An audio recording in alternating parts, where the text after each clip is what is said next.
నమస్కారం. Welcome to I dream. నేను మీ విజిత. ప్రస్తుతం మనతో పాటు ఉన్నారు కాళీమాత ఉపాసకురాలు శ్రీ శ్రీ శ్రీ సింధు మాతాజీ అమ్మగారు. ఇప్పుడు అమ్మగారితో మాట్లాడి మరిన్ని విషయాలు తెలుసుకుందాం. నమస్తే అమ్మా. నమస్తే అమ్మ.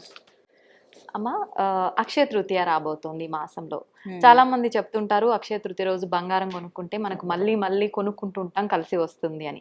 ఈ మధ్య కాలంలో కొంతమంది పండితులు చెప్తున్నారు, లేదు ఆ రోజు మనం కొనుక్కోవడం కాదు, కొని మనకు స్తోమత ఉన్నంత వేరే ఇంకెవరికైనా దానం ఇస్తే మంచిది అని చెప్పి. అసలు నిజంగా ఏంటమ్మా, ఏం చేయాలి ఆ రోజు?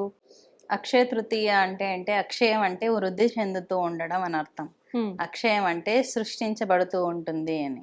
ఆ రోజుకున్న స్పెషాలిటీ ఏంటంటే ఆ రోజు ఏదైనా కొన్నప్పుడు అది వృద్ధి చెందుతుంది, మళ్ళీ ఎవ్రీ ఇయర్ మనం కొంటూ ఉంటాము అన్న ఉద్దేశంలోకి ప్రజలు వచ్చారన్నమాట.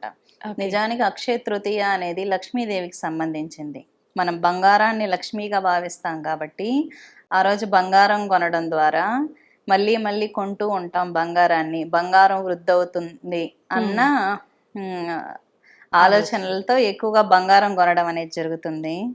బంగారం కొని దానం ఇవ్వటం వల్ల ఏమవుతుందంటే మనకి ఏదైనా దోషాలు ఉన్నా కూడా అది వెళ్ళిపోవడం జరుగుతుంది.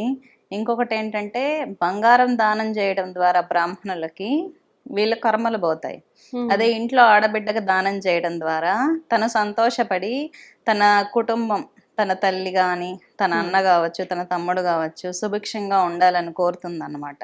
అంటే ఇంట్లో పుట్టిన ఆడపిల్ల ఎవరంటే లక్ష్మీదేవితో సమానం. తన పుట్టింటి వాళ్ళు బాగుండాలని 100% కోరుకునేది ఇంట్లో ఆడబిడ్డే కాబట్టి చాలా మంది ఆ రోజు బంగారం కొని ఇంట్లో పుట్టిన ఆడపిల్లల్ని పిలిచి వాళ్ళకి బట్టలు పెట్టి బంగారం సమర్పించడం అనేది జరుగుతూ ఉంటుంది కొన్ని చోట్ల. ఆ రోజు ఏది కొన్నా కూడా వృద్ధి అవుతుందని శాస్త్రవచనం. శుభమైంది, కొనొచ్చు. కొని దానం ఇవ్వడం ద్వారా కూడా ఇంకా అధికమైన శుభ ఫలితాలు ఉంటాయి. అదే ఇంట్లో ఆడబిడ్డకి ఇవ్వడం ద్వారా చాలా మంచి పరిణామాలు ఉంటాయి. ఓకే. ఇంకా అంటే బంగారము దానం చేయాలన్నా చేయలేని వాళ్ళు, కొనలేని స్తోమత ఉండే వాళ్ళు ఉంటారు. అప్పుడు పసుపు కొని దానం చేయొచ్చు. ఆ రోజు లక్ష్మీ పూజ చేసుకొని స్తోమత లేని వాళ్ళు ఆడపిల్లల్ని పిలిచి, వాళ్ళ ఇంట్లో ఆడపిల్లలు లేదనుకుందాం, ఎవరో సంబంధం లేని వ్యక్తుల్ని పిలిచి వాళ్ళకు బట్టలు పెట్టి పసుపు కొమ్ములు సమర్పించినా కూడా బంగారం దానం ఇవ్వడంతో సమానం అవుతుంది. అంటే ఎన్ని ఇవ్వచ్చమ్మా పసుపు కొమ్ములు? అంటే ఎన్నైనా ఇవ్వచ్చు, అవసరం లేదు. ఓకే.